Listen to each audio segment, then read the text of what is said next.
Home equity is the difference between the value of your home and what you owe on your mortgage. If your house is worth $300,000 and you owe $250,000 on your mortgage, you have $50,000 of equity.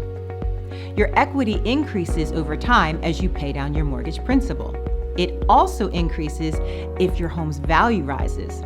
So if your home value rose from $300,000 to $400,000, your equity would grow with it. On the other hand, if home prices fall, your equity would too. You can borrow against your home's equity with either a home equity loan or line of credit. With a home equity loan, you'll get funds in one lump sum and make fixed monthly payments. A home equity line of credit lets you borrow funds when you need them. For example, you can borrow $500 one month and $1,000 the next. Both options provide flexible funds that you can use for almost any purpose, such as home improvements, education expenses, paying off high-interest debt, or paying for life events like weddings or adoptions. Minster Bank, where money makes sense.